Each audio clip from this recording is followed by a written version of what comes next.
गुरुर्ब्रह्मा गुरुर्विष्णुर् गुरुर्देवो महेश्वरः गुरु साक्षात् परम ब्रह्म तस्मै श्री गुरवे நமஹ. நம்ம ஏஎல்பி ஜோதிட முறையை எல்லாருக்கும் பயன்பெறுமாறு, அதாவது வெறும் சொல்லி கொடுத்து ஏதோ காதில் மட்டும் போட்டுட்டா போதும் அப்படிங்கிற மாதிரி இல்லாமல், அவங்க அதை பலன் தெரிஞ்சு அடுத்தவங்களுக்கும் பலன் சொல்கிற அளவுக்கு குறுகிய காலத்தில், அதாவது ஒரு ஜோசியம் அப்படிங்கிறது வேதத்தோட அங்கம், சாஸ்திரம். அது சாஸ்திரம் அப்படின்னா சாசனாத் திராயதே இது சாஸ்திரம் அப்படின்னு சொல்லுவாள். ஒரு ஆர்டர் போட்டு இப்படி தான் வாழ்க்கையில் நடந்துக்கணும் அப்படின்னு சொல்லி கொடுத்து அவனை ஒரு கஷ்டத்துலேருந்து காப்பாற்றுறதுக்கு சாஸ்திரம்னு பேர். அப்படி இந்த ஜோதிஷங்கிறது ஒரு சாஸ்திரம். அது அந்த காலத்தில் குருகுல முறையில் இருந்து குரு ஆச்சாரியருக்கு குருவுக்கு பணிவிடை செஞ்சு ரொம்ப கஷ்டப்பட்டு கற்றுன்ற விஷயத்தை ஒரு உள்ளங்கை நெல்லிக்கனி போல் அப்படின்னு சொல்கிறாப்புல, ஒரு 2 மாதத்தில் ஒருத்தரால் பண்ணணும்னு சொல்ல முடியுமா அப்படின்னா முடியுங்கிறதுக்கு நானும் ஒரு ஆதாரம். இன்றைக்கி ஒரு ஒரு அணில் போல், ஒரு பாலம் கட்டுறதுக்கு அணில் போல் எனக்கும் ஒரு சில விஷயம்லாம் இப்போது தெரிஞ்சுட்டு இருக்கேன் இந்த 2 மாதத்தில். எனக்கு 2 மாதத்துக்கு முன்னாடி ஒரு மேஷ ரிஷபம் தினம் கூட எனக்கு வரிசையாக தெரியாது. அப்படி ஒரு ஜோசிய விஷயத்தை எந்த அளவுக்கு சிம்பிளிஃபை பண்ணி தர முடியுமோ அப்படி தந்திருக்க நம்ம பொதுவுடைமூர்த்தி சாருக்கு முதல் நமஸ்காரம். இப்போது நான் ஏன் பேச வந்தேன், எதுக்கு பேச வந்திருக்கேன் அப்படின்னா, முதல்ல பேச வச்சவருக்கு ஒரு நமஸ்காரத்தை சொல்லிட்டு பேசணுங்கிறதுனால அவரை பற்றின ஒரு விஷயத்தை. இப்போ வர டிசம்பர் 22 ஸ்வயம்பரகலா பார்வதி ஹோமம், அதோடு சேர்த்து கந்தர்வராஜ ஹோமம் அப்படிங்கிறது கோயம்புத்தூரில் ஏஎல்பி அஸ்ட்ராலஜி எல்லாருக்கும் பயிற்றுவிக்கக்கூடிய நம்ம பொதுவுடைமூர்த்தி சார் அவர்களின் ஏற்பாடின் மூலமாக நடக்க போகிறது. எதுக்கு பண்ணுறோம் அப்படின்னா, இன்றைக்கி இருக்கக்கூடிய பல பேரோட ஒரு சிரமம் என்னென்னா, என் பையனுக்கு கல்யாணம் நடக்க மாட்டேங்கிறது, பொண்ணுக்கு கல்யாணம் நடக்க மாட்டேங்கிறது. இது ஒரு பெரிய கஷ்டமாக இருக்குது. அதாவது இவங்களுக்கு தான் இல்லை, ஒரு எப்படி வேணால் எடுத்துக்கலாம். அது இந்த மாதிரி விஷயத்தில் சம்மந்தப்பட்ட அந்த சில பேருக்கு வேதம் படித்தவங்களுக்கு கல்யாணமே ஆக மாட்டேங்குது அப்படின்லாம் சொல்கிறாங்க. அப்படி இல்லை, ஐடி படிக்கிறவங்களுக்கும் கல்யாணம் ஆக மாட்டேங்குது, எந்த துறையில் இருக்கிறவங்களுக்கும் கல்யாணம் ஏன் ஆக மாட்டேங்கிறதுனா எதிர்பார்ப்புகள் நிறையா இருக்குது அப்படி சொல்லலாமா, இல்லை தகுதிகள் கம்மியாக இருக்குதுன்னு சொல்லலாமாங்கிறதெல்லாம் காரணம் நீங்கள் சொல்ல ஆரம்பித்தா 1000 காரணம் சொல்லிகிட்டே இருக்கலாம். என்னத்தை நோக்கி போகணும், கல்யாணம் முடிக்கணும், ஓரளவு குற்றம் பார்க்கின் சுற்றம் இல்லை அப்படின்லாம் நிறைய இருக்குது.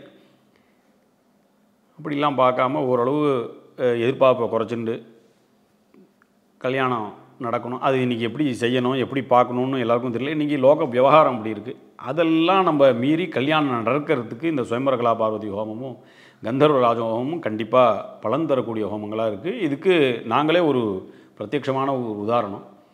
நாங்கள் குருகுலத்தில் படித்த ஒரு 30 பேருக்கு ஒருத்தருக்கு தான் கல்யாணம் ஆயிருந்தது. எங்களுக்கு கல்யாண வயசு வந்து கல்யாணம் ஆகாமல் இருந்தப்போ நாங்கள் எல்லோரும் சேர்ந்து காசு போட்டு, என்றைக்குமே தனிப்பட்ட பிரார்த்தனையை காட்டிலும் கூட்டு பிரார்த்தனைக்கு பலன் ஜாஸ்தி. நம்ம காஞ்சி பெரியவாளே சொல்லியிருக்காது, கூட்டு பிரார்த்தனைக்கு கண்டிப்பாக பலன் ஜாஸ்தி. அது நம்ம எல்லாருமே, ஏன்னா ஏகோபித்த மனசோட ஒரே எண்ணத்தோட ஒரு இடத்துல இருக்கோங்கும் போது அந்த எண்ணத்துக்கு அழிவு கிடையாது, அந்த எண்ணம் வலுப்பெறும் அப்படின்னு சொல்லி. கல்யாணம் ஆகணும் அப்படின்னு ஒரு 100 பேர் சேர்ந்து இருந்து ஒரு ஹோமத்தை பண்ணுறோம் அப்படின்னா எல்லாரோட எண்ணமும் கல்யாணம் ஆகணும் அப்படி தான் இருக்கே ஒழிஞ்சு இவனுக்கு ஆகக்கூடாது அவனுக்கு ஆகக்கூடாதுங்கிற ஒரு நெகட்டிவ் எண்ணங்கள் யாரும் இல்லாமல் எனக்கு கல்யாணம் ஆகணும் அப்படிங்கிற தன்னோட ஒரு நோக்கத்தோடு எல்லோரும் வரும்போது அந்த ஒரு 100 பேரோட எண்ணங்கள் கல்யாணம் ஆகணும் அப்படிங்கிற ஒரு எண்ணம், அழிவில்லாத எண்ணங்கள், நல்ல ஒரு பாசிட்டிவ் வைப்ரேஷன் இருக்கிற இடத்துல நம்ம போகும்போதே நம்மளுக்கு ஒரு கல்யாணம் ஆகிறதுக்கு ஒரு சான்ஸ் இருக்குது.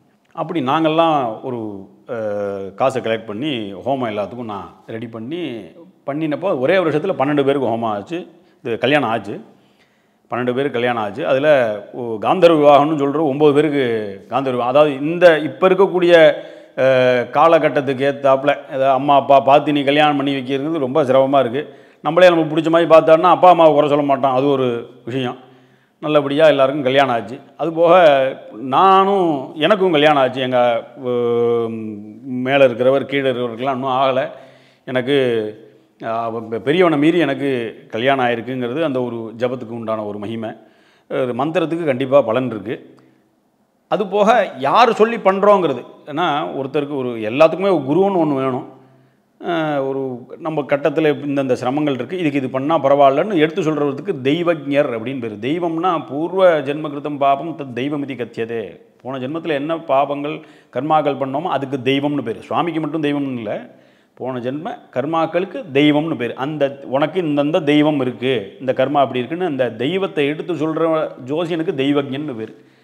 அதனால் அந்த தெய்வஜன் சொல்லி நம்ம ஒரு காரியத்தை ஜோசியர் சொல்லி செய்கிறோம் அப்படிங்கும்போது, அப்படி ஜோசியருக்கெல்லாம் ஒரு கிரீடத்துக்கு மணி வச்சாப்புல நம்ம மூர்த்தி சார் சொல்லி அவர் முன்னிருந்து நடத்தி கொடுத்து இந்த சுயம்பரகலா பார்வதி ஹோமம், கந்தர்வராஜ ஹோமம். ஒரு பொன் குழந்தைகள் கல்யாணம் ஆகலைன்னா சுயம்பரகலா பார்வதி ஹோமம், ஆண் குழந்தைகள் கல்யாணம் ஆகலை அப்படின்னா கந்தர்வராஜ ஹோமம்னு ரெண்டுமா சேர்த்து நம்ம ஏஎல்பி மனுஷா மூலியமாக ஏற்பாடாகி இப்போ வர கோயம்புத்தூர் டிசம்பர் 22 கோயம்புத்தூரில் நடக்க இருக்குது. மேற்கொண்டு அதை பற்றி தகவல் தெரிஞ்சுக்கணும் அப்படின்னா டிஸ்பிளேயில் நம்பர் கொடுப்பா, அந்த நம்பருக்கு ஃபோன் பண்ணி எல்லோரும் பயன்பெறணும். பக்கத்தில் இருக்கிறவா, எதிர் வீட்டா, உங்களுக்கு தெரிஞ்சவாலாம் நம்ம மட்டும் போய் கல்யாணம் ஆனால் போதும்னு நினைக்காம, கல்யாணம் ஆகாதவா யாரெல்லாம் இருக்காளோ அவளுக்குன்னு நல்லது நடக்கணுங்கிறத புரிஞ்சுட்டு அவள்லாம் கூட்டின்னு வந்து கலந்து ஒரே நோக்கம் எல்லாருக்கும் ஒரு கல்யாணம். இன்றைக்கி இருக்கக்கூடிய ஒரு பெரிய கஷ்டம் ஒரு கல்யாணம் ஆகாமல் இருக்கிறதுங்கிறது தான் நம்மளோட சமூகத்தில் நிறையா பேருக்கு ஒரு பார்க்குறோம். அதை ஒரு நிவர்த்தி பண்ணி கொடுக்கணுங்கிற ஒரு முக்கிய நோக்கத்தில் பண்ணுறா. எல்லாரும் பயன்படணும் அப்படின்னு சொல்லிட்டு நான் எல்லாத்தையும் கேட்டுக்கிறேன். நமஸ்காரம். ஜோதிடத்தின் பரிணாம வளர்ச்சி ALP ஜோதிடம். இதை படிங்க, உங்க வாழ்க்கை உங்க கையில்.